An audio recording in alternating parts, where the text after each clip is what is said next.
Hi, my name is Cameron Carpenter, and today I will be talking about the history of the periodic table and how it became what we know and love today. The humble beginnings of the periodic table start hundreds of years ago, and don't even begin with an organized table. Even before the creation of the periodic table, scientists were extremely interested in elements that surround us.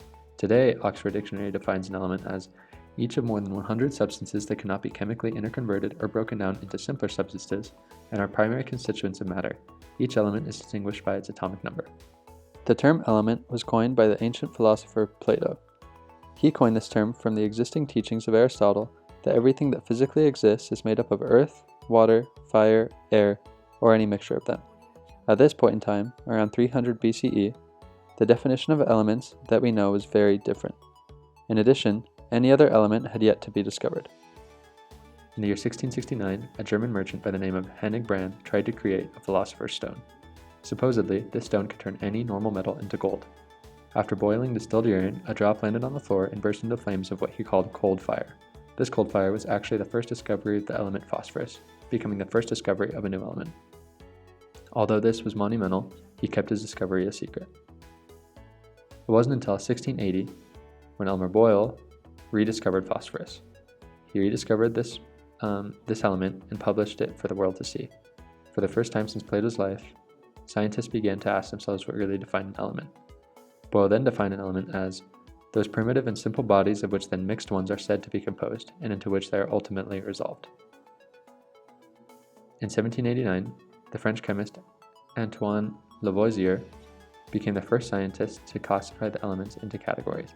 He divided the known elements, oxygen, nitrogen, hydrogen, phosphorus, mercury, zinc, and sulfur, into groups of nonmetals and metals. In 1815, William PROUT began to categorize these elements even more. He saw that their atomic weights had been discovered, and they were all factors of the atomic weight of hydrogen. He was an English doctor and physical chemist. He hypothesized that hydrogen was the true fundamental particle and that could not be broken down any further. He believed that all other elements in nature were made up of hydrogen atoms. His theories were soon proven to be wrong. And once again, everybody began to wonder, what is truth? And what is the truth? You want answers? I think I'm entitled. You want answers? I want the truth! You can't handle the truth! In the year 1829, Johann Wolfgang published what became known as the Triad Law. The Triad Law stated that chemically analogous elements arranged in increasing order of their atomic weights formed well-marked groups of three called triads, in which the atomic weight of the middle element was found to be generally the arithmetic mean of the atomic weight of the other two elements in the triad. He also later attempted to categorize the elements into groups of 8 called octets, but was unable to complete the task, and in the process realized that the triad laws were not always consistent. Here is an example of a table that shows the triad law. As we can see, the average sum of the first and third element is approximately equal to the second element. This was generally the case across known elements, but as I said earlier, was soon proven inconsistent. In 1862, the French geologist Alexandre-Émile Bergeyeur de Concordias created what is called the telluric helix. It was the first time that so many elements had been organized together based upon atomic weight and other properties.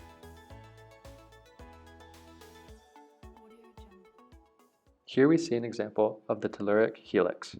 We see that they line up by not only atomic mass, but by other properties of each element.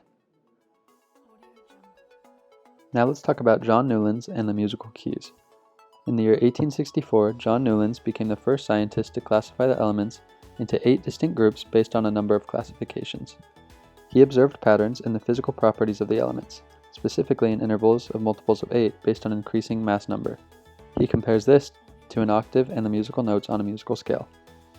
Although his contributions were great, he was mocked by his fellow researchers and was unable to be published. Here, once again, we have a representation of how these elements lined up like a comparison on the musical keys. We see that every 8 notes or every octave, there are elements that have similar properties, and this was John Newland's discovery in comparison.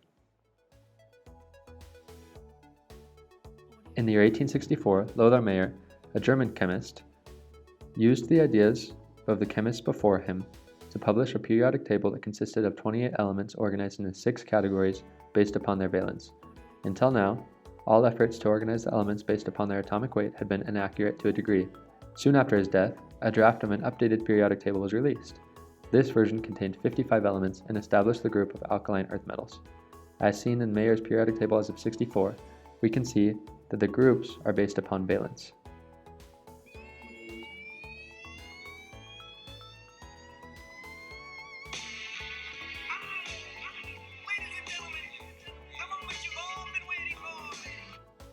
The moment you've all been waiting for. Dmitri Mendeleev. Russian chemist Dmitri Mendeleev is most often accredited for creating the modern-day periodic table. He arranged the elements according to atomic mass with regards to the molar mass of each element. This unique table left empty spaces for elements that Mendeleev believed would be discovered in the future. Mendeleev believed that the elements that belonged into the empty spaces he had left had similar characteristics to elements around them. He used trends to predict the mass, shape, and reactivity of these new elements. In the year 1875, gallium became the first element to be discovered that would prove Mendeleev correct. His periodic table became the main foundation for what we use and love today. Over the next decade, other elements were discovered that again supported Mendeleev's theory. Because of these successes, the grind never ends. Many years later, in 1906, English physicist Henry Moseley discovered a relationship between the physical properties of the elements and their atomic mass. With the help of many other scientists, including Sir Charles Darwin and Antonius van der Broek, Moseley proposed the idea of the atomic number. Moseley used X-ray techniques to prove the theory of atomic number and was then able to rearrange many discrepancies that existed on the periodic table. Because of so many contributions by some of the most brilliant minds our world has to offer, we now have the periodic table that we know and love. By the year 1932, the modern periodic table was complete, except for some minor changes that have been made since.